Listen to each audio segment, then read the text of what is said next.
Hello, I'm Mish, and I invite you in today to be inspired, invigorated, and nourished. This podcast, in her own way, is for women who are ready to empower themselves to live an aligned life that is unapologetic, rich, and radiant. An open discussion that is transparent about the struggles, tips, and stories of women who have come to live in their own truth, power, and sense of self. I'm absolutely thrilled that you're here and with me on this journey.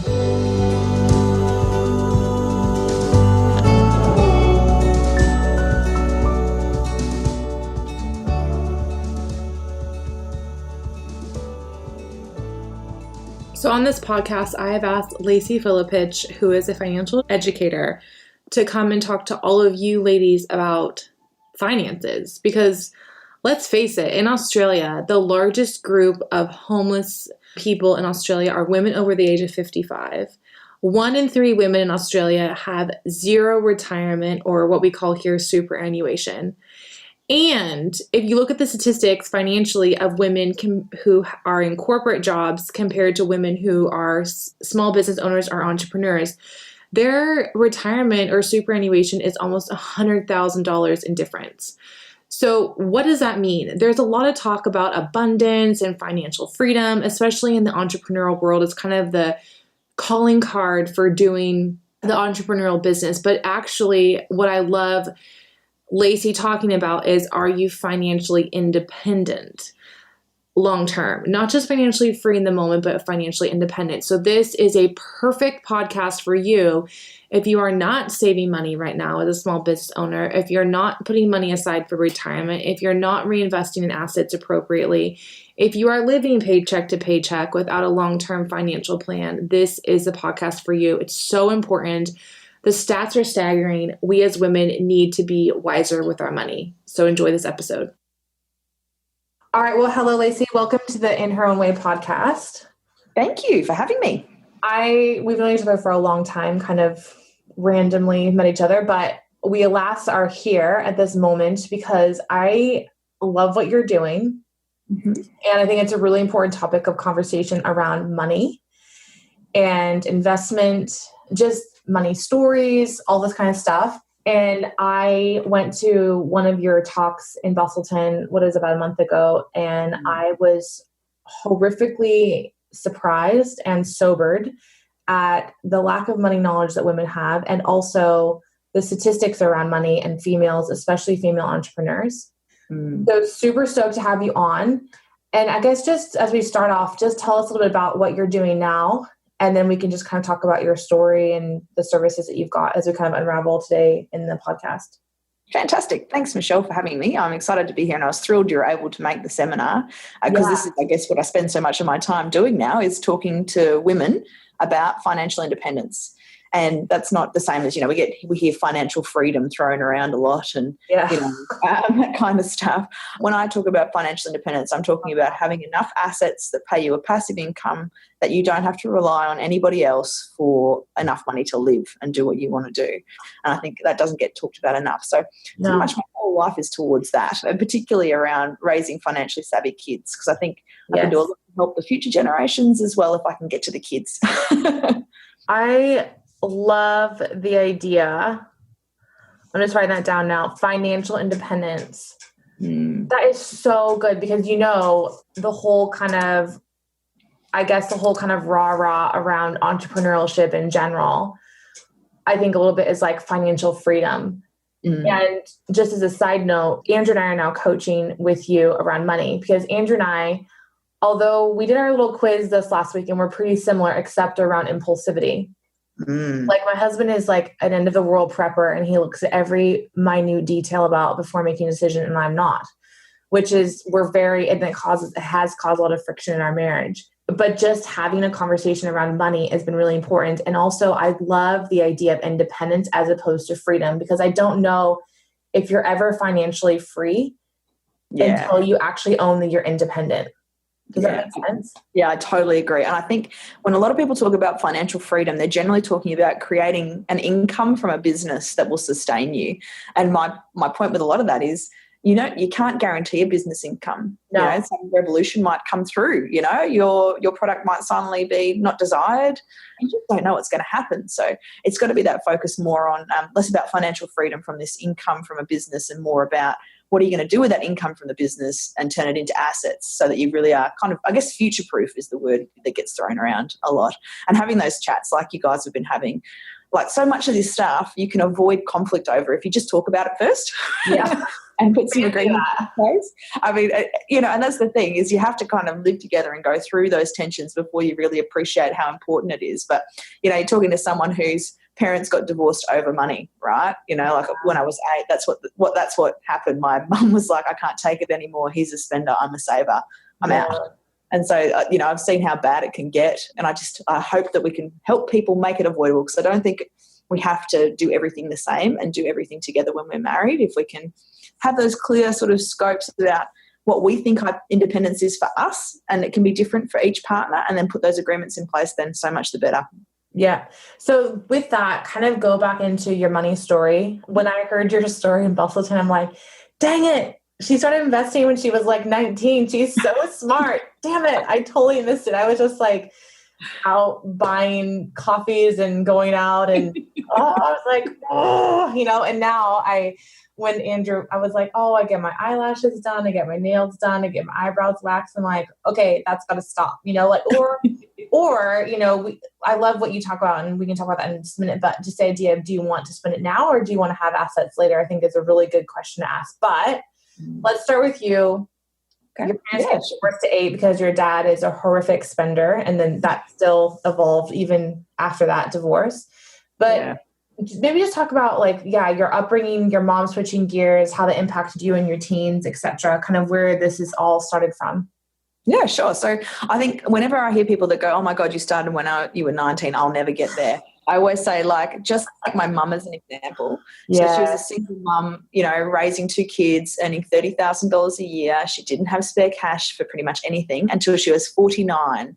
Amazing. So that's older probably than most people who'll be listening to this podcast. Yeah. And she managed to just being sensible with her money, started investing in shares and then got into property. And then by the time she was 64, so 15 years later, she was financially independent. And now she doesn't need the pension, right? Yeah. And I out-earned her my 3rd year out of university. She never made heaps of money. It's not about how much you make, it's about how much you keep. And so I think, although I'm the product of a parent who has gone about financial education deliberately from a young age, and that's why I started when I was 19. It's not because my mum said to me when I was 19, you should start investing. It's because she started talking to me about saving when I was 10, right? She had 9 years of talking to me about it and why saving's important, and us going to seminars together to learn about property investing and all that kind of stuff. It was a long lead up. And so that's what happens when you do it with your kids. Your kid can turn around and start buying assets. And I'm more and more convinced that the most important thing we can do for our kids is help them be ready to buy assets when they turn 18. Because the sooner you get in, the sooner you get the compounding effect. And so that's my kind of driving force. But my mum, obviously, for anyone who's going, oh my God, I've missed the boat. Well, look, if you're not 49 yet, then you're already ahead of where my mum was. And if you are over 49, it's still not too late to do something. You can always do something. It's about how much you keep. So that was my mum. And, of course, my dad, who also lives in Western Australia now. My mum and dad get to see each other every week. I don't know how excited they are about that, but they're very nice to each other, And, of course, my dad, he's 68 now. Both of them are 68. My mum lives off the income that she earns from her superannuation and her assets, and she actively manages her own super. Meanwhile, my dad has no super. He's living on the pension. He's got no savings. He has a car, basically, and he's living in his girlfriend's house. So he's recently decided, that relationship's probably not going to work for him the way it's set up. And so he's like, well, where do I go? Trying to afford a property to live in and also food and petrol and all that kind of stuff on $450 a week sucks, especially because he smokes, which is like $200 a week, right? So he's kind of living with the result of his spending ways. And that's what I saw my whole life growing up, is just he would always have nice clothes and nice cars, and he would treat his girlfriends lavishly, and, real impulse buyer, and still is an impulse buyer. So even though he hasn't got much money now, the times when he feels a bit flush, he'll go and spend it. Like he came around to our house. This is a very small example, but he came around to our house the other day with a cake that he'd gotten from the local store. And I make a joke about this local store that you have to take out a small personal loan to go there, because Everything except for the deli is really expensive. And he came in with like a tart that was $30. And I was like, yeah, it's been 30. Like, he could have gone to Woolies and got that for $4. Okay, maybe it was really tasty, but like that's his sort of like, he felt a bit flush, so he like went and bought a $30 cake. You know, so stuff like that where I go, this is just not sensible. He just is missing some kind of wiring. That's the way I think about it. And like, he acknowledges that now. He acknowledges that he's not good with money, and so he was talking about potentially getting a tax return, and he was like, Lacey, will you hold the money for me? But it's taken him, 60 odd years to learn that. It's pretty fascinating, but it was literally the fact that they didn't have an agreement on spending and saving that they could stick to. That's why they got divorced. I'm sure there was plenty of other things that contributed to it, but that was the breaking point. So now that I see them apart, I can't imagine them ever living together. It's amazing. Yeah. It's interesting too. Like, I think, so when I grew up in a farming community, and my grandparents were super wise in saving money, and, they recycled every can, and my grandma always shopped on the sales rack, and, because they lived through their product. My grandpa was a product of World War I and World War II. My grandma the same. So they lived with rations, and now we have children who don't have any rations.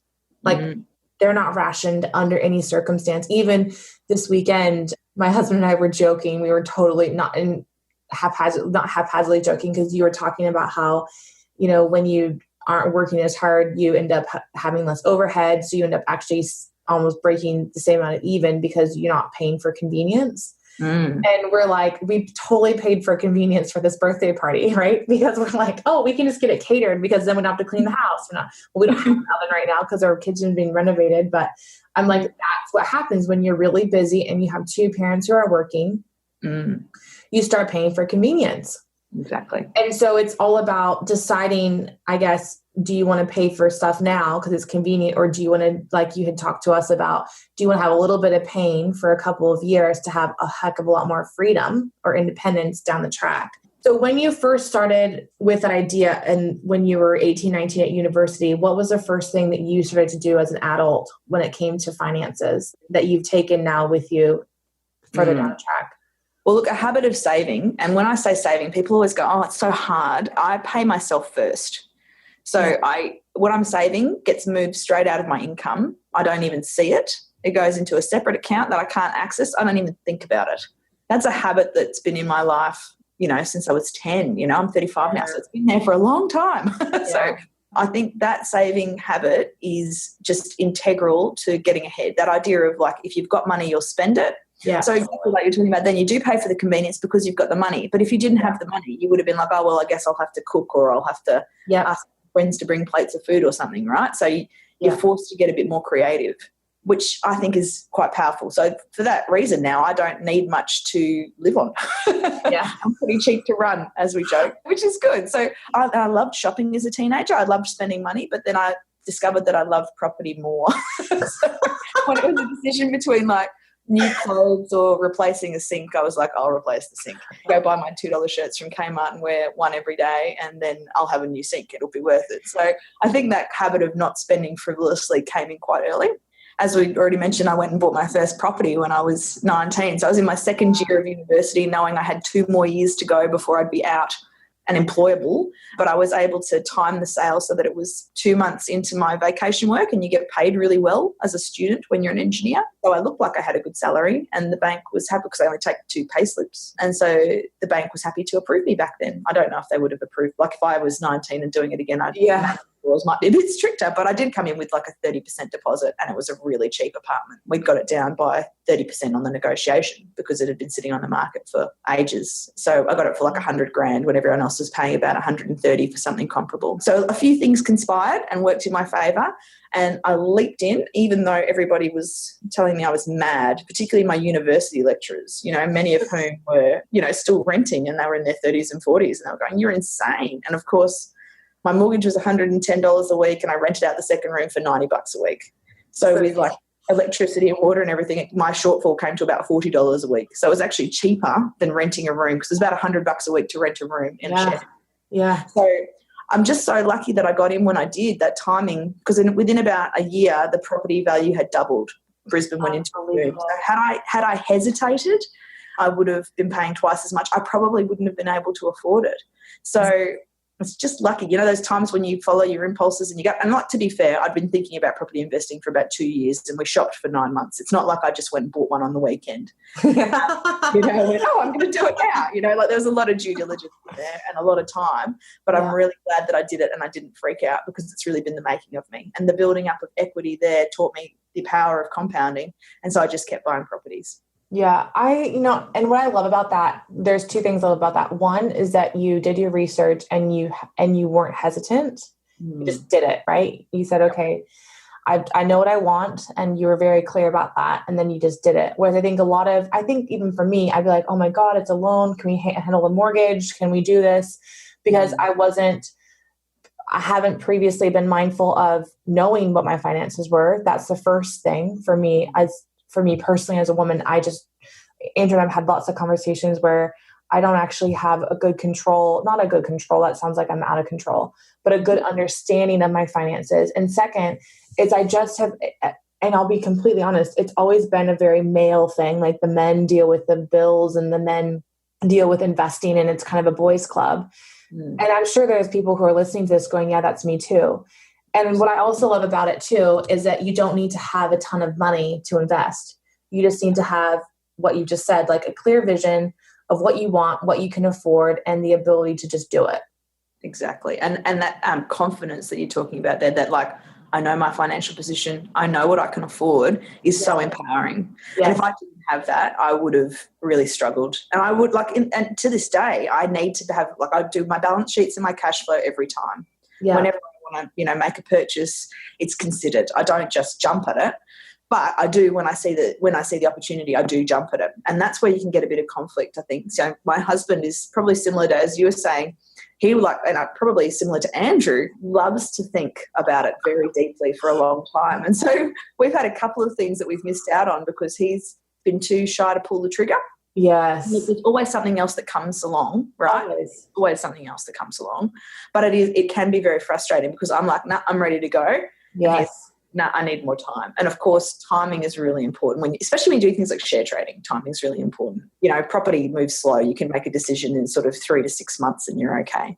That sort of thing. So yeah, I think it's an interesting point, making sure you know what you're ready to do and then being like, right, I've hit my trigger. This is the thing we agreed we're going to do. The circumstances are right. I'm ready to press go and then going for it. It's very empowering. And I really wanted to bring you on too, because I think that the statistics around females, I would just love for you, if you can, off the cuff, to kind of throw some stats down about women and retirement. Because I remember you showing two different images. One was corporate professional women with a, kind of 9 to 5 cubicle-ish job. And their difference between their super, so their retirement savings, versus female entrepreneurs or self-employed. Can you just talk about that? Absolutely. So the bottom line is, if you're a woman, you have less retirement funds at the moment. Full stop. Yeah, full stop. So 1 in 3 women in Western Australia at the moment is retiring with no superannuation, none at all. Unbelievable. If they don't own a home, they will be paying rent and living costs out of the pension. And how much is a pension at the moment? $450 a week. Yeah, $450 a week. And if you've got to pay rent, and even if you get one of the cheaper rental places for a couple of $100 a week, there's no buffer there. There's no safety net. If your car breaks down, you're in serious trouble. Yeah, so that I think is the bottom line. If you're a woman, you're behind the 8 ball. And that is for a few reasons. One is because you probably are the most likely to take a career break, first of all. So you're going to be, looking after the kids or whatever. The second one is just there's a pay gap. You get paid less, and superannuation is a percentage of your pay. So that's how that works. And so I guess for the people that are in corporate jobs, you're being paid less as a woman on average. And so you're going to have less super just by default. And then when you take a career break, it's even worse. This is compounded when you're self-employed or you work in a small business, because the tendency is not to pay yourself superannuation. So a lot of people see, and it is optional, right? There's no government edict that says, if you're in small business or you run your own company, that you have to pay your own superannuation. It's only your employees that you're beholden to pay. And if you don't have employees, if it's just you, very few people will put into superannuation. And I include myself in that. The reason why I don't put money into superannuation, though, is because I invest it outside. So I don't want it in super because I don't want it sitting there for 30 odd years before I can get to it. Yeah. because I know I'll take the money and I'll do something useful with it. If I was a shopaholic, though, I'd be like, I should put that into my super just to separate myself from it. But that's what happens, is we just think it's optional. And so because we don't think about it, because it's so far away, like a lot of women who run their businesses do so in their late 20s to early 40s because they're having kids. Yeah. And it's an opportune time. They stop paying the superannuation, they get out of the habit of it. And so they've only got a small amount, whatever they've accrued to that point, that's compounding. And like my husband, case in point, I've got like 115 grand or something like that in super. We were like not far off, like 20% difference when I started taking time off to have kids like 6 years ago. His balance is like 270 grand. It's more than double mine. So, and that's just because he's kept working, he's been paid, it's compounded up. We've got comparable investment strategies, so it's not like he's had just heaps more growth or taken a lot more risk. No. It's more cash has gone in.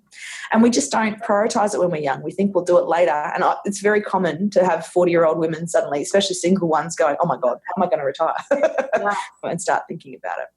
So interesting, because I asked on a Facebook group page. So I was after that session with you about a month and a half ago, and I said, okay, so how many of you are saving for super? How many of you know you need to do it but aren't? And how many of you haven't even thought about it? And literally over 2/3 of them were either, I know I should do it, or I'm not doing it. So 2/3 of the entrepreneurial women in my group were not saving for super.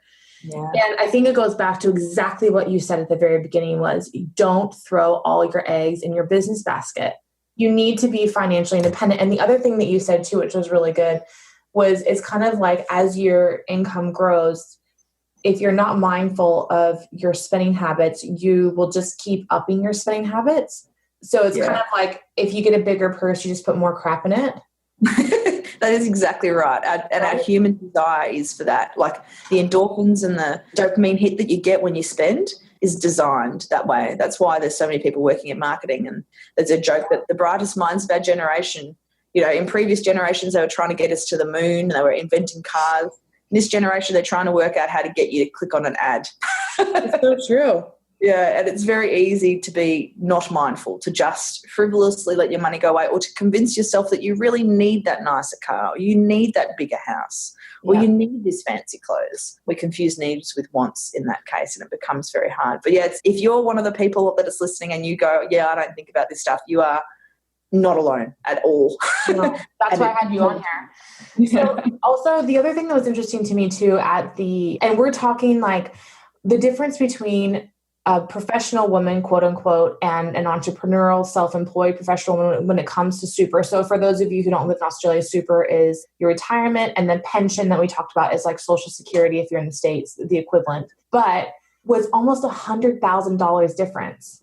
The difference was huge. It's huge. Like so I think I remember briefly the average woman retirement or super was like 190,000 Australian, whereas or 180,000 Australian, and the average self-employed was 90,000. Exactly. Which is not that much money. No, it's not. And it's not going to last you very long. No. Like if you think about, your living costs, probably someone who's very frugal probably spends 30 grand a year. If you've only got $90,000 in your superannuation and you take $30,000 out to live for a year, you're only left with 60 grand. It's only 60 grand compounding up. You might only earn a few $1,000s on that with your shares and stuff like that. So it's gonna get wiped out within, a few years. Yeah. It's not very long. That's why you've got to work towards having assets in super, but also outside super, so that you can have some kind of income that's going to supplement that pension if that's what you're likely to be ending up on. Totally. So we kind of talked about women not being mindful of their super, not being savvy with their money, just having I'll deal with that later, put that in the other basket. I'll push it in the junk drawer. But what are some of the maybe 3 to 5-ish immediate steps that women can do in this arena to start taking control of their finances and becoming more independent? I think the fundamental one is it's got to be a mindset shift. And I don't talk about like an abundance mindset being the thing that you need to have, because I just don't think it's not for everybody, There's no reason why you have to comply with this, I'll manifest, I'll just imagine it and it'll come. If that doesn't work for you, don't do it. I love that you totally because I think it's a twofold process. It's about having an abundant mindset with practical tools and acknowledge and understanding and control of your finances. You can't just be a fairy about this, in my opinion. Exactly. And what frustrates me about it is when people don't naturally have an abundance mindset, right? So they naturally think of constraints, and then they beat themselves up because they don't have the abundance mindset, and then they give up. They go, oh, well, I don't have an abundance mindset, and that's why I don't have any money. Well, guess what? Warren Buffett doesn't have an abundance mindset. You know, there are plenty of people who don't have abundance mindsets out there that are filthy rich because they don't think in that way.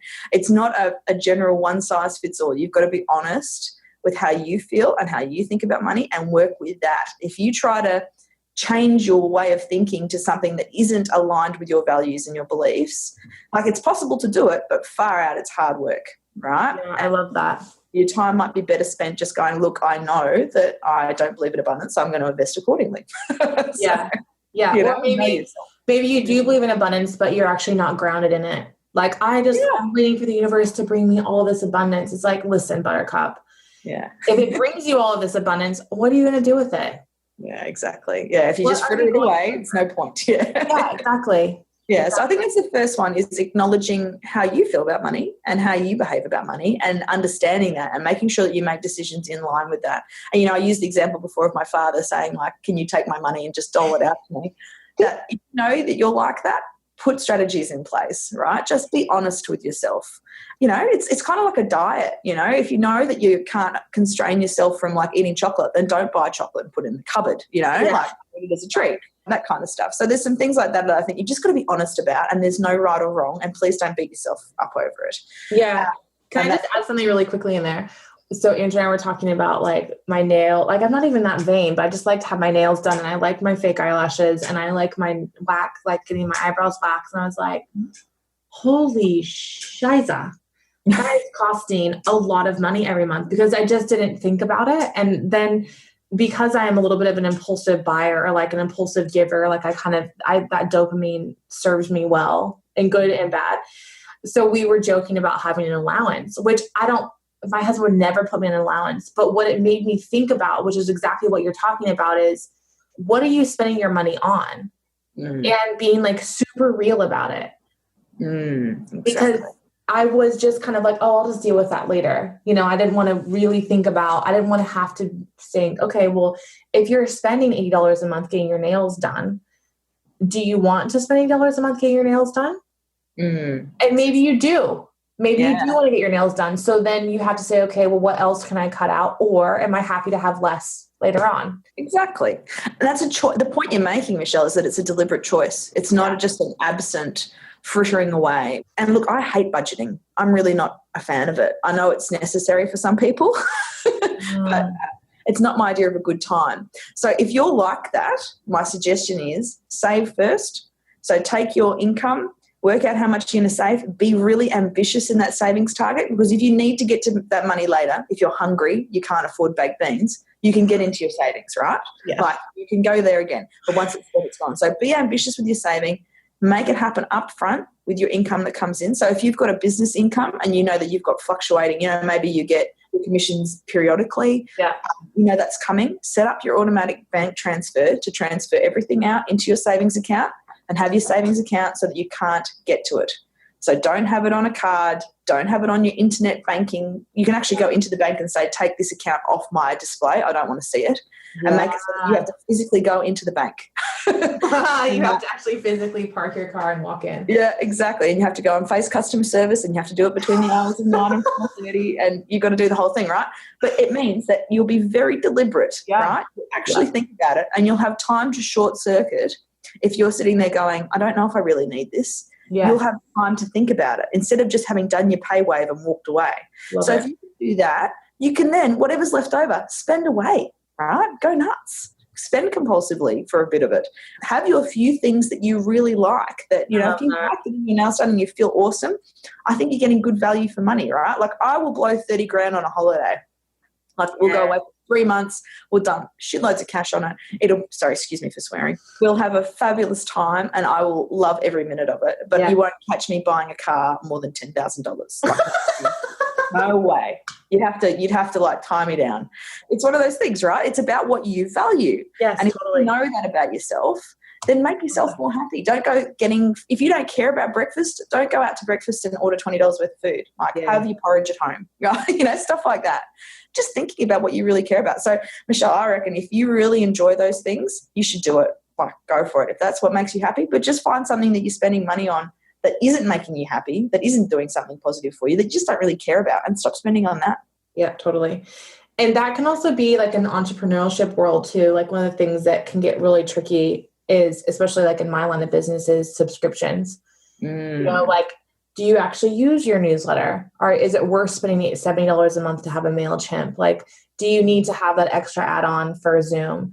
Like those type of things, you can get really caught up in the moment, and maybe your business changes and you think, oh, I don't need to have that anymore. Or I do need to upgrade to a larger thing. So you need to actually spend time shopping around. Those type of things, like you said before, like just really being mindful about everything that you're putting your money into so that you can actually be quote unquote free later on down the track is really important.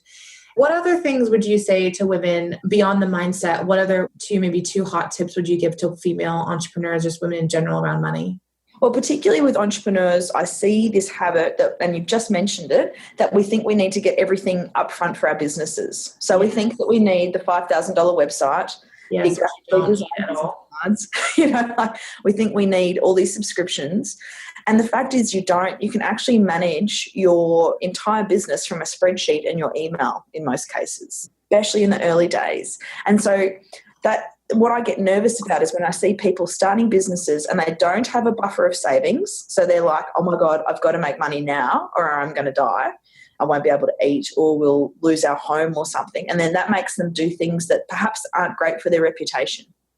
And so having that buffer of savings is really important, I think, if you're going to be in business, so that you don't have to make really bad decisions, like you don't feel compelled to do something that you might think, oh, that's not the right thing to do, or you're uncomfortable with, or you rush something. So I think that's really important. And I think not going and investing huge amounts of money, like you were saying, you might go for the upgrade your active campaign or your MailChimp or whatever you've got, just because you're like, oh, I'm planning to have 10,000 subscribers. So you go to the high level one and it turns out you've only got 100 and you just keep paying that money. Don't do it. You have to do it. Like bootstrap for yourself. If you can avoid going into debt, that's definitely the best way if you're going to run a business. When you go into debt, again, it puts pressure on you to continue to grow, to meet those interest payments. I think if you can avoid that, I mean, families are a bit different. If you've got, if you're half of a partnership and, your husband's willing to put in some money or your family's willing to give you some money, that's a little bit different. But the moment that you get a bank involved and you go into debt to start something, it's putting a lot of pressure on you to perform, and the stats aren't great, right? I hope they will be great for everybody that is hearing this, that you'll have a fantastically successful business, but plenty of businesses do through circumstances completely out of their control fold. And you don't want to be in debt if that happens. No, you don't. And I think a lot of people I need the website, I need the professional. Like when I started my doTERRA business, I didn't have a website at all. I had Facebook, which is free, and good old word of mouth and just working, and even with, even now I really have become a heck of a lot more discerning because I lost a lot of money initially by doing, I need this, I need that, I need this, I need that. And, I spent $30,000 one year when we really couldn't afford it on a social media company, which I did not need, but I thought that I needed it. And so I literally blew $30,000. That's 3 cars for you, Lacey. It is actually. Well, it's one massive holiday for 3 months. Massive holiday. And it was so stressful because I was getting caught up in, I need this. I mean, I didn't even know about Squarespace. I knew about it, but didn't really look at it. You can get a website for $300 a year. Yeah, fantastic. I'm like, what? Like, are you friggin' joking me? A website for $300 a year with your own domain name. I'm like, everyone that's starting out that feels like they need to have a website should just do something really simple and just remember that most business, unless you're doing all online, is actually word of mouth and getting in front of people's faces. Exactly. And I think that's that we have this FOMO almost. Yes. We're worried that because we don't have the flashy website and we don't have the professional looking campaign or something. But you're right. So little of your business. Like, it's hilarious. I joke about how much time I spend on social media, on LinkedIn and Facebook, when really all my stuff comes from Google. I know. It's like no one actually, like if I was going to stop doing something, I could probably stop doing socials. In fact, this is making me want to do that. I could probably stop doing socials tomorrow and my business would continue, you know? So you do get this feeling of like, and there's a reason for that, right? There's a whole heap of people. The people who make money on social media are the people trying to teach you how to make money on social media, right? Like that's who you sign up to do courses with, right? So it's this self-fulfilling prophecy and you feel like you're missing out. But if you can resist that, if you can be like, I think of my kidpreneurs. So I've got these kids that I teach how to start businesses and then they go from there. I've got kidpreneurs who make their business cards out of paper and then they get those shearing scissors, the crimping ones, you know, the zigzag, and cut them out to make them look funky.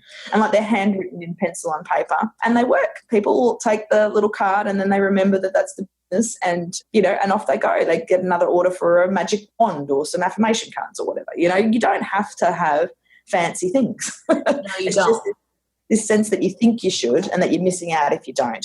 Yeah. There's an entire industry dedicated to making you feel that way. And it's because they can sell you things that they make you feel that way. It's so true. Lacey, you have a couple different facets that you do. So can you just walk us through all the different points that people could connect with you? Yeah. So I guess for anyone that's in debt, they're the people that are the ones going, oh, should I buy one of your courses on credit card? Please don't. Please go and do my free course on debt. It's had about 3,000 people through it, gets excellent reviews. It's a very basic, here's how debt works. Here's how to get out of debt fast if you've got credit card debt. And here's how to avoid getting into debt again. So that's on my website. You can also find it on Udemy. So I might send you the links, Mish, and you can share them. Yes. Yeah, so that's free, 100% free. Go and watch it. If you've got teenage kids who are getting towards 18 and they'll be getting credit cards, please watch it with them. Try and get them to understand credit cards before they get that offer in the mail so that they don't make any silly mistakes and end up racking up huge amounts of debt. So that's for anyone that's in debt. If you're a parent, I can help you teach your kids about money. So I talked a little bit about my mum teaching me and what that's done for me. The process that I have from Money School is a parents course where you go through some education, you learn the skills, and really 95% of the course is learning the skills. So even people without children tend to do it. But the magic bit for me is the extra little bit, which is here's how to teach your kids each of these skills. So we go through, saving and planning and earning actively and then passive income and investing and then how to look at economic trends. And each module's got a section that helps parents teach their kids, and you do it as a family unit. And I think that's really important because I think a lot of money decisions are actually values and ethics based. They're not rules. There's actually only a couple of rules. I love that. Oh, thanks. I just think it's just something that, when I was going to school, kind of bookkeeping and all that kind of stuff was moving out for if you can see me, I'm doing air quotes, important curriculum. And now we're raising a generation of kids who don't know how to balance their books, who only know PayWave, and who are spending every single cent in their bank account. Exactly. Yeah. And so it's something that is really scary. It really worries me. But I think it's such an easy thing to start just by planting a few little seeds. It's not like my mum sat at breakfast every morning and lectured me about money. She just used a couple of choice things. It's not hard, a couple of choice activities. And I got it, because I liked learning about that kind of stuff. And so if you can do that for your kids, I think you've got even if you think you've got bad habits, your kids don't have to have them. You can help them. And so it doesn't matter how bad you think you are with money, you can help your kids. So that's specifically for parents. And then I've got a course which is actually for kids. So it turns out that the silver bullet that I have found in 8 years of trying to teach kids about money is you help them earn some money and then you teach them to keep it. When you do theoretical education, it can be quite difficult to get across to young kids the importance of managing money. It's only really when they get to like 14 or 15 and they start getting part-time jobs that they really get it. But unfortunately, a lot of your mindset is actually already in place before you finish primary school. They reckon a lot of your money mindset's there when you're like 7. Isn't that scary? Yeah. Before you know maths, that's when you've decided whether you're poor or not, whether you have to work hard or not. Really? Yeah, it's pretty scary. And that's because they hear you talk about it. So if you use words like, I can't afford this, they go, oh, I'm poor. Or if, you've got to work hard to earn something. Or if you earn heaps of money, but you don't talk to your kids about how you manage your money, they can end up being little spending junkies.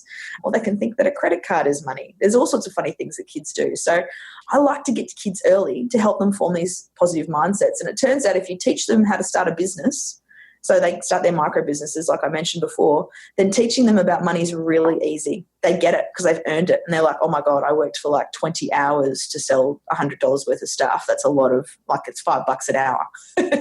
You know, they really value it and they hang on to it. So although it's feels like a long bow to draw, I teach kids to start businesses, and then at the end of them having, you know, made some money, I say, right, now we're going to talk about why you save first, spend later. And that's all I'm trying to get across to them. But yeah, I've had kids as young as 4 through that, and they love it. It's really positive. I think that's the way I think I'm going to have the biggest direct impact on the next generation. And then I just hope with the parents course that I can help adults feel empowered and help them help their kids. I love that. And then are you also doing private? Because Andrew and I are doing private coaching. Is that something you're going to start offering? Because I think it's really, really, really good. And what I love about it is that you're very practically open to like whatever people discuss. Like when we were chatting, Andrew and I were having a little bit of like, not arguments. We were like, no. And you're like, okay, let's just like bring it back to what we need to talk about here. Because money actually brings up a lot of stuff. Oh, doesn't it? It does. And it does even for me. I don't think you ever avoid it because it touches everything. So this is actually a little bit experimental, you and me working together, Michelle. And because I haven't done it before. And the reason why I haven't done it before is because I haven't wanted to go get a professional license to be a financial advisor. Yeah. For a lot of reasons, but most of all being like, I want to do education. And if I can keep my education independent and have no vested interest in an investment decision you make, then you got the best chance. That's what you're doing. Yeah, that's what you're doing. Yeah, so I'm still working through how that might work, but I've got a new concept which is called Time Rich. Yes.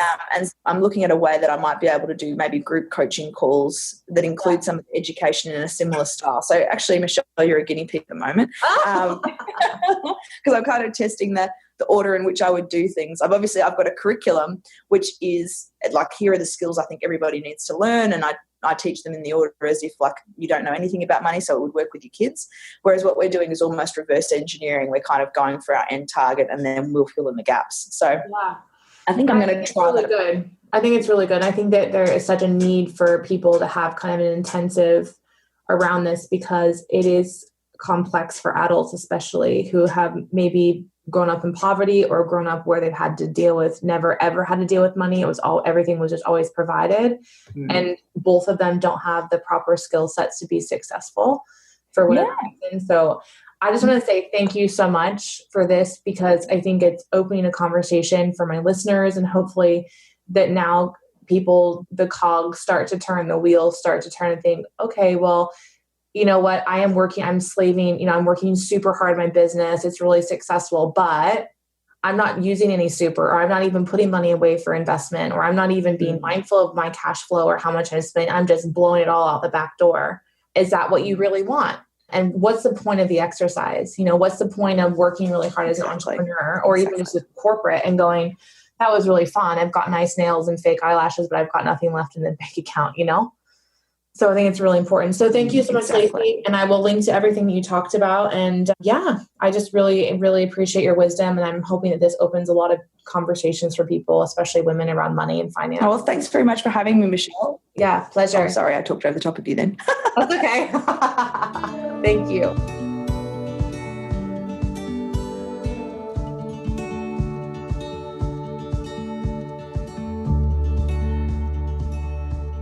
Thank you for joining me today. If you'd like more information about myself, my journey, my public speaking engagements, or life coaching with me, please head to my website, mishpope.com. If you can kindly leave me a beautiful review on iTunes, I would be forever grateful.